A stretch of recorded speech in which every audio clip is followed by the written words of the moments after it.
اعوذ باللہ من الشیطان الرجیم، بسم اللہ الرحمن الرحیم۔ السلام علیکم میرے پیارے دوستو، آج ہم حضرت سلیمان علیہ السلام کے واقعے کا دوسرا حصہ پیش کر رہے ہیں۔ تو آپ سے ریکویسٹ ہے کہ ہمارے چینل کو سبسکرائب کریں، لائک کریں، شیئر کریں۔ واقعہ شروع کرتے ہیں۔ حضرت سلیمان علیہ السلام نے اسے تخت لانے کا حکم دیا۔ اس شخص نے وہ تخت فوراً حاضر کیا۔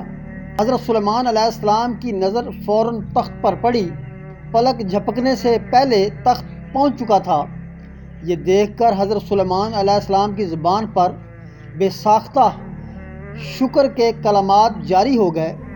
وہ بولے، یہ میرے رب کا فضل و کرم ہے، یہ اس کی عطا کردہ نعمتوں میں سے ایک نعمت ہے۔ وہ مجھے آزمانا چاہتا ہے، میں شکر کرتا ہوں یا ناشکری۔ بے شک جس شخص کے دل میں اللہ رب العزت کی نعمتوں کی قدر ہوتی ہے اور اس کی بزرگی کا احساس ہوتا ہے، اس کے اخلاق پاکیزہ ہوتے ہیں، ان کے دل مطمئن ہوتے ہیں اور وہ اپنے رب کا شکر بھی بجا لاتے ہیں، کیونکہ شکر کا فائدہ خود انسان کو ملتا ہے۔ مگر جس دل میں اللہ رب العزت کی نعمتوں کی قدر نہیں ہوتی، اس کی سوچ میں خباثت بھری ہوتی ہے، وہ دین و دنیا میں نقصان اٹھاتا ہے، اور ایسے لوگ اللہ رب العزت کی نعمتوں کا شکر ادا نہیں کرتے۔ اللہ رب العزت تو بے پرواہ اور غنی ہے۔ حضرت سلیمان علیہ السلام نے حکم دیا، اس تخت میں تھوڑی سی تبدیلی کر دو اور اس کے ظاہر میں ذرا سا رد و بدل کر دو، دیکھتے ہیں کہ کیا ملکہ بلقیس اپنے تخت کو پہچان سکتی ہے یا نہیں۔ اس تخت کو معمولی سا تبدیل کر دیا گیا۔ ملکہ بلقیس بھی وہاں پہنچ گئی۔ ملکہ کو اسی کے تخت پر بٹھایا گیا۔ پھر اس سے پوچھا گیا، کیا تمہارا تخت بھی ایسا ہی ہے؟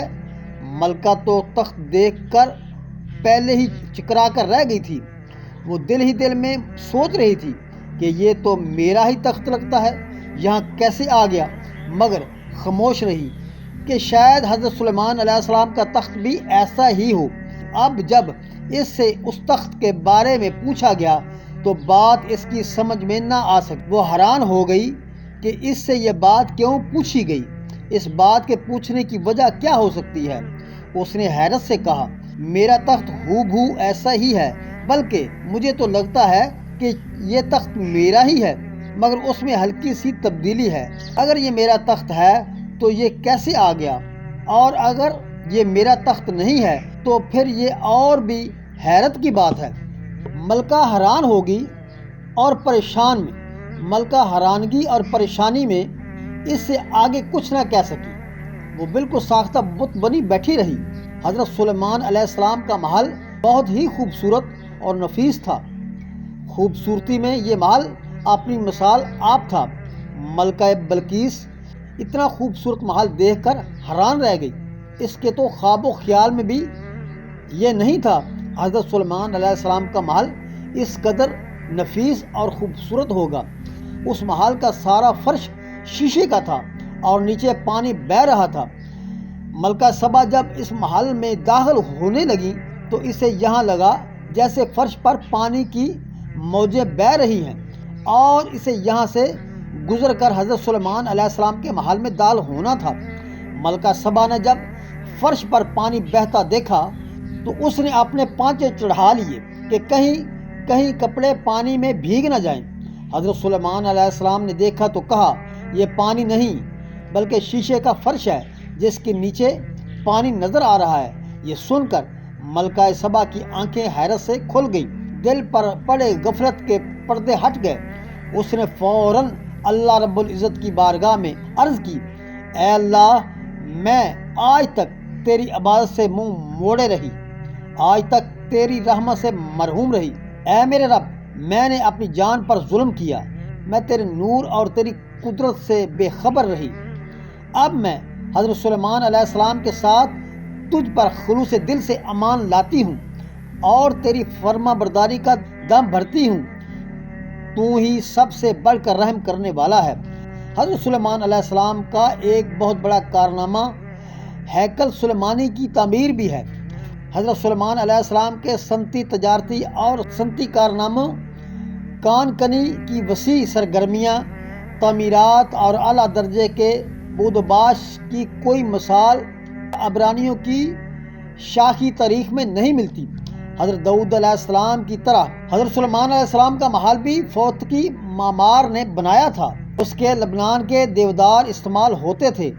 ان کی تعمیر پر 13 سال لگ گئے تھے۔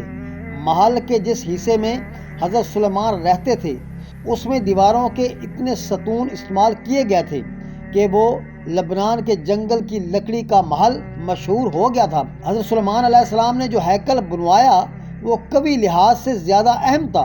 ہیکل سلیمانی کی تعمیر میں 7 سال لگ گئے۔ آگے چل کر یہ پیغام عبرانیوں کا اہم مرکز بن گیا۔ اس کے لیے بھی معمار اور عمارتی ساز و سبور منگوایا گیا اور لبنان سے دیودار منگوایا گیا تھا۔ اس غرض سے 13,000 عبرانیوں کو کام پر لگایا گیا تھا، جس میں 10,000 آدمی باری باری لبنان میں مزدور آدمیوں کے ساتھ گزارتے اور 2 ماہ اپنے گھروں میں رہ کر اپنا کام کاج کرتے۔ کٹی ہوئی لکڑی سمندر کے راستے پہنچائی جاتی اور یافتہ سے یلو شیما پہنچائی جاتی تھی۔ ہیکل کی آرائش کے لیے اس عہد کا کنانی غوض و پیش نظر رکھا گیا۔ حضرت سلیمان علیہ السلام کے متحد وہ گروہ یعنی اسرائیل اور یہودی عارضی طور پر متحد ہو گئے تھے۔ ان کا گزارا گیہوں، زیتون، انگور اور اپنے زرخیز زمینوں کی پیداوار پر تھا۔ حضرت داؤد علیہ السلام کے بعد حضرت سلیمان علیہ السلام کے دور میں بھی جب ہیکل تعمیر کیا گیا اسرائیلیوں پر اس کا بڑا اثر پڑا۔ ان دنوں محترم پیغمبروں کے دور میں بنی اسرائیل کے اندر تو توحید کا چرچا ہوا۔ حضرت سلیمان علیہ السلام نے ہیکل کی جو عالیشان عمارت تعمیر کروائی، اس سے پہلے اسرائیلیوں کے پاس کوئی عبادت گاہ نہ تھی۔ حضرت سلیمان علیہ السلام کے تعمیر کردہ ہیکل میں عبادت کے طریقہ راج تھا۔ بنی اسرائیل نے حضرت داؤد علیہ السلام اور حضرت سلیمان علیہ السلام کی دوسرے پیغمبروں کی طرح قدر اور عزت نہ کی۔ جس طرح انہوں نے حضرت نوح علیہ السلام اور حضرت لوط علیہ السلام پر طرح طرح کے الزام لگائے، ایسے ہی الزام انہوں نے حضرت داؤد علیہ السلام اور حضرت سلیمان علیہ السلام پر بھی لگائے۔ اس کے علاوہ بنی اسرائیل نے اپنی حلامی کتابوں میں تبدیلی کر دی، اپنے فائدے کی خاطر ان کو بدل کر رکھ دیا، اس حد تک کہ ان کی نبوت و رسالت سے بھی انکار کر کے ان پر طرح طرح کے الزام اور بیہودہ بہتان لگائے اور کہتے وہ جادو جانتے تھے اور جادو ہی کے زور پر انہوں نے بادشاہت کی۔ جن انسان، وحشی درندے اور پرندے اس کے لیے ان کے تابع تھے، نعوذ باللہ۔ چنانچہ قرآن کریم نے اپنا فرض ادا کرتے ہوئے بنی اسرائیل کے لگائے ہوئے الزام کی دلیل سے تردید کی اور حضرت سلیمان علیہ السلام کی پیغمبرانہ عظمت کو نمایاں اور روشن کیا۔ اس نے بتایا حضرت سلیمان علیہ السلام کا دامن جادو کی نجاست سے پاک ہوا، اور اصل حقیقت یہ ہے کہ حضرت سلیمان علیہ السلام کے زمانے میں بنی اسرائیل کو گمراہ کرنے کے لیے شیاطین، جن جو جنات اور انسان سب شامل تھے، انہی لوگوں نے جادو سکھایا اور اسے ترقی دی، اور بنی اسرائیل نے اللہ کی کتاب تورات اور زبور کو بھلا کر اس کو الہامی قانون سمجھا اور جادو سکھانے اور سیکھنے لگے۔ اور جب بنی اسرائیل سے مخصوص اہل حق میں سے ان کو سمجھایا اور بتایا یہ سخت گمراہی اور کفر ہے، تم اس سے باز آ جاؤ، یہ سن کر شیطان کے بہکانے پر انہوں نے یہ کہنا شروع کر دیا یہ سلیمان علیہ السلام کا سکھایا ہوا علم ہے، اور حضرت سلیمان علیہ السلام اس کے ذریعے اتنی بڑی حکومت کے مالک تھے۔ یہ کہہ کر وہ اپنے گمراہی پر قائم رہے، مگر وہ اس قول میں جھوٹ بولتے اور حضرت سلیمان علیہ السلام پر جھوٹا الزام لگاتے۔ حضرت سلیمان علیہ السلام ہی کی زندگی میں بنی اسرائیل میں یہ گمراہی شروع ہو گئی، اور ان پر یہ مشہور ہو گیا تھا کہ جن علم غیب جانتے ہیں۔ جب حضرت سلیمان علیہ السلام کو اس کی خبر ہوئی تو انہوں نے جنوں کی ان تمام تحریروں کو حاصل کر کے اپنے تخت کے نیچے دفن کر دیا تھا، تاکہ جن اور انسان کسی کو وہاں پہنچنے کی جرت نہ ہو سکے، اور ساتھ یہ بھی فرمان جاری کر دیا جو شخص جادو کرے گا، جنوں کے متعلق علم غیب کا عقیدہ رکھے گا، اسے قتل کر دیا جائے گا۔ اس سلسلے میں یہ کچھ لوگوں کا کہنا ہے، جب بنی اسرائیل کو شیاطین نے جادو سکھا کر گمراہ کر دیا اور وہ شیاطین کو غیب دان سمجھنے لگے، اور یہ وہ زمانہ تھا کہ حضرت سلیمان علیہ السلام کی وفات ہو چکی تھی۔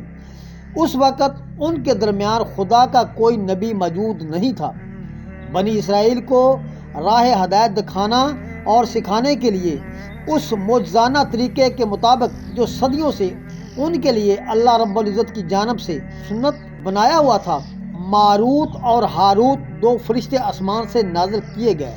اس قصے میں اتنا ہی پیش کیا ہے جو ہم نے دیکھا۔ اس قصے میں اگر کوئی غلطی، کوتاہی، کمی پیشی رہ گئی ہے تو اللہ پاک ہمیں معاف فرمائے، اللہ ہمیں صراط مستقیم پر چلنے والا بنائے۔